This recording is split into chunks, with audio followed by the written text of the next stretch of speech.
morning. So it is another day in these business streets, and I'm really trying to figure out what my new reality is. And I was reflecting this morning because I have gotten 0 orders this month. And I really want to make my product appealing to not just my friends and family. Of course, I've had a few family members order, a few friends order, but I'm just like, listen, I'm marketing every day. I plan my content out. Primarily, my marketing strategy has been using Instagram and Facebook. So I'm on there, I'm marketing every single day, and people just are not interested. I am really proud of my packaging and my marketing strategy and the way I really put my product out there. And my music, I chose a specific sound of lo-fi beats, and I love that because that's what I grew up on. Fun thing about me, I grew up in a barbershop. My mom and dad owned a barbershop on the south side of Chicago. So we listened to smooth jazz 24/7. Like, that's my thing. It reminds me of home. It reminds me of growing up. It reminds me of the smell of a barbershop.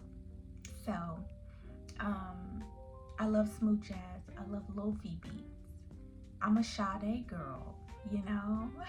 I'm a Kim girl. I'm a Luther Vandross girl. If you know, you know.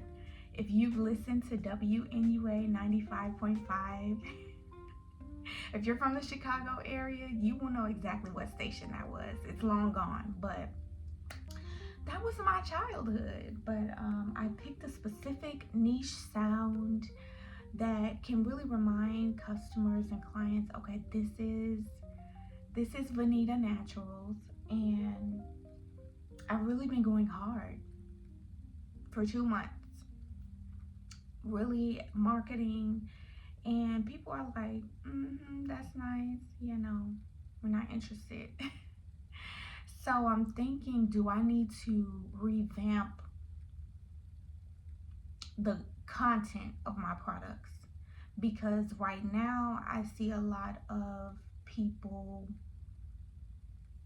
in the skincare industry using beef tallow, and it seems like they're going with what's popular, and people are going towards what people are wanting at the moment, and they're curating new products in regards to what's trending. And I didn't want to do that because I feel like I'm a classic girl, and I'm like, okay, I love doing things that work and are effective and that may just be classic. So I'm not super trendy like that. I want to do things that are effective. When it comes to hair care, I love hair care. I love curly hair. I love straight hair. I love textured hair. And so I want to make sure that I'm meeting everyone's needs as far as scalp issues, any sorts of stopping breakage, bringing all sorts of vitamins and antioxidants to the hair and scalp, just repairing the hair, focusing on moisturization, manageability, all that stuff. So I wanted to make sure that I had those contents in my products so that people can buy and have results. And the people that have bought since I've launched, they have said, like, I've had an itchy scalp. I don't know for how long. I've had dandruff. I have had scalp issues. And then I use your product and it's gone. The herbs in your product are really helping me. So hearing those reviews are like everything. And so since the 1st of January, until now. Today is February 16th. February, one of the teens. I have had 4 orders. 4 orders. And this year, I really wanted to take my business seriously. It's been open, my business has been open for 1 year. I started this business last year, March. And we ended up moving cross country, and I couldn't really focus on it, so I had to put it on the back burner. But this year, I really wanted to take it seriously. So I'm really trying to strategize and meet the needs of my audience.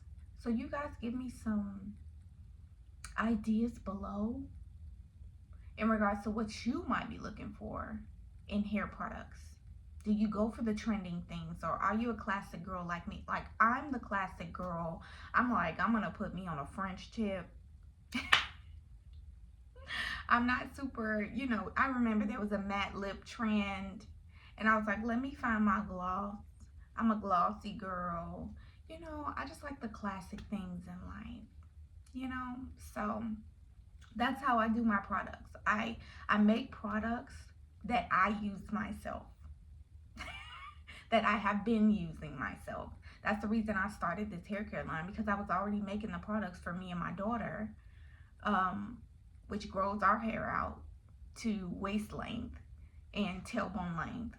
These are the products that I was originally using. I just packaged them now, and I put them, package them and sell them now. That's it. Other than that, so that's just where I am. And right now, I'm also trying to figure out my office space. If I want to move my business supplies completely out of here, I think what I might do is on this wall here, let me show you guys. There's a wall here. So there is a wall here. And I'm thinking on this wall, I may have my husband take that chair out of here and this little table. And I think I might bring my table in here. I don't have a prep table, because prep tables are like $150, and right now I'm not going to spend that money on that. I'm trying to get my products marketed, and I'm trying to get some sales. So I'm not spending money on a prep table right now, but I did buy a 6-foot table for my pop-ups, which we'll get to in a second. But I think I might just bring my 6-foot table up here, pull it down whenever I have a pop-up, but bring it up here and have this space in here as my business space. Pull my shelves, some of my shelves out of that closet and put them out here, and just begin, or get more shelving for my business space, and just kind of go from there in here. That way I have a complete space. My husband was like, do you want to go out to the garage? I was like, no, it's cold out there, and I don't think the products would do well in an uninsulated garage. It's cold. Now, if we lived in Arizona or Texas, then okay, that's fine. But yeah, no, it's too cold in Kansas City. And it's too expensive to insulate a garage. So I was thinking about the basement. We have like a storage room down there, but I don't know. It's cold down there too, and I just don't know if I want to be in that basement space. It's also like a corner space in our storage room, because we have storage stuff in there. So it's not a huge space either. So there we are. That's what I'm thinking today. Will I move as I think about it and as I talk through it, I think I might just, like I said, bring everything up and out, and utilize this wall. And because I work from home here, so this will be my work from home space and my business space. And it'll just just be permanent. I'll get some more shelving. I've been buying that Amazon shelving for like $38. Get a few more shelves and sit it up. And that way it'll be easy for me to access supplies and packing supplies and all of that. And I'll be in a warm space. So, and then when I want to film product up here, I'm not in a basement and it's not super dark. You know, I have a window here and the lighting is on point, you know. So yeah, guys, that's where I am at with that. Let me sit you guys back the way you are. Here you go. So, speaking of restocks, yay! I'm going to show you guys my restock, my most recent restock. We also have our first pop-up. I was asking for marketing strategies on a Kansas City Facebook group page, and there was a lady who reached out to me and was like, we would love to have your natural hair products at our pop-up. And I said, what? Girl, send me that information to my email. We are in there, okay? So I am so excited, nervous, but excited. I have a mixture of nervousness and confidence. I think we're gonna get in there and we're gonna do the thing, y'all. We're gonna show out. My mama would be so proud. I got so emotional about it because I was like, this is what something my mom would do, you know, and be really good at. She would do stuff like this all the time when she had her business. My mom was a serial entrepreneur and she would take me with her and we would set up. So it just made me reflect and I miss her. These are the times that I'm like, she would be so proud.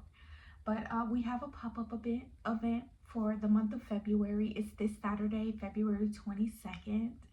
I'll post the details in the description box for anybody that's in the Kansas City metro area. If you want to come, please come support not only just my business, but there are other businesses, small and local businesses that will be there with their items, and we will all be there with bells and whistles on. We are excited. My children and my family will be able to see me do my thing, and I believe this is going to be a six-figure business. We're gonna put it out there. This is gonna be big. This is gonna be life-changing for my family. I'm not giving up. I'm not giving up.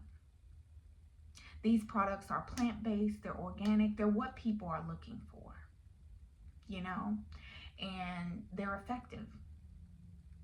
So we're gonna keep pushing.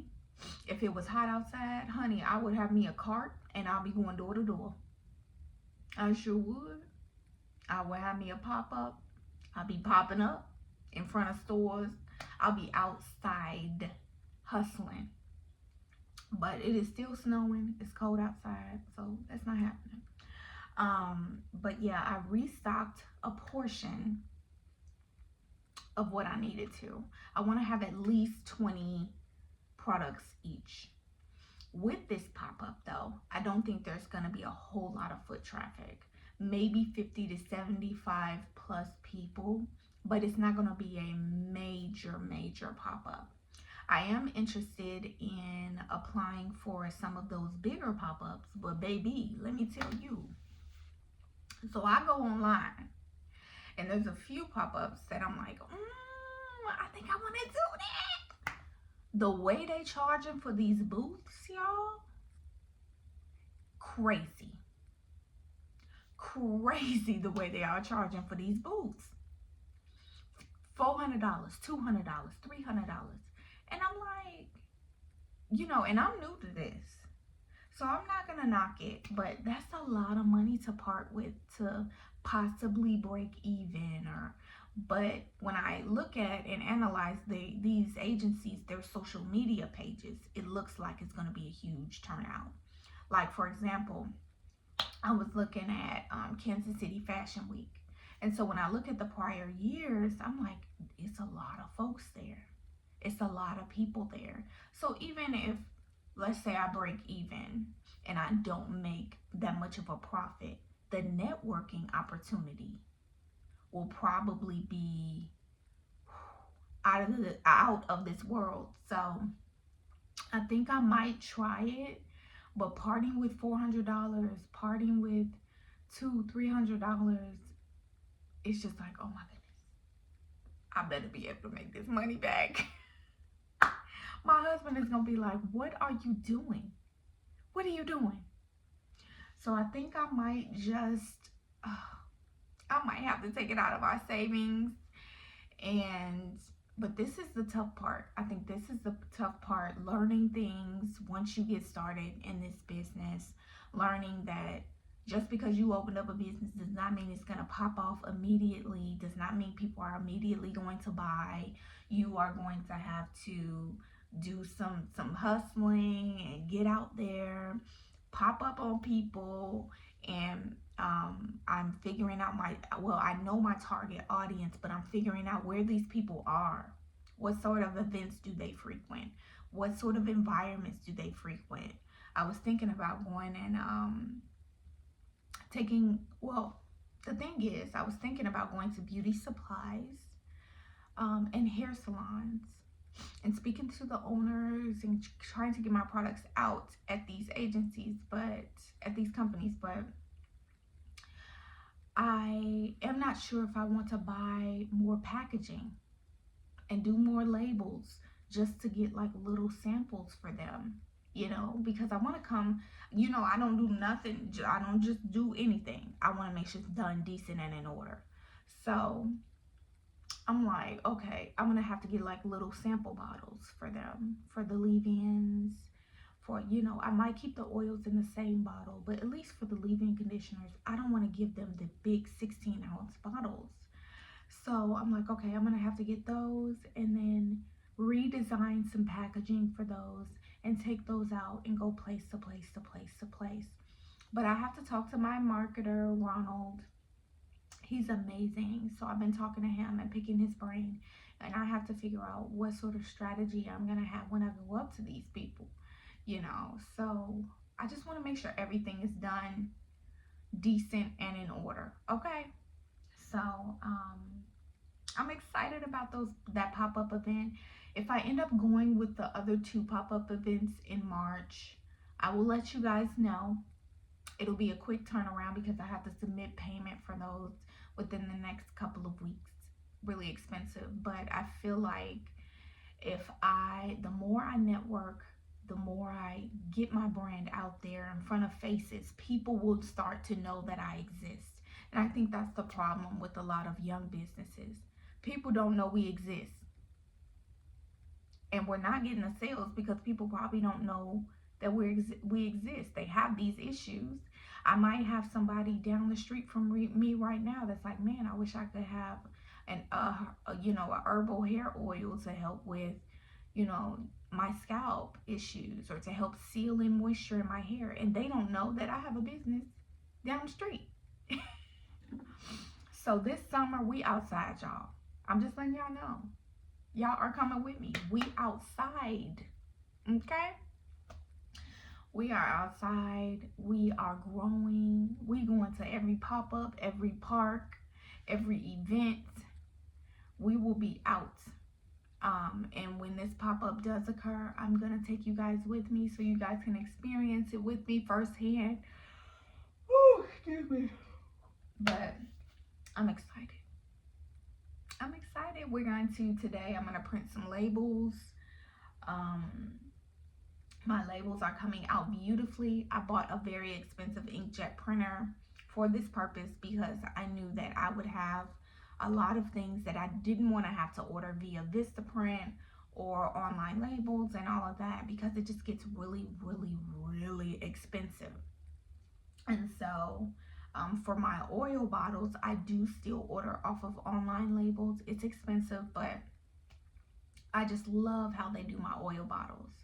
But for my leave-in conditioners and my hair teas, I print those out myself.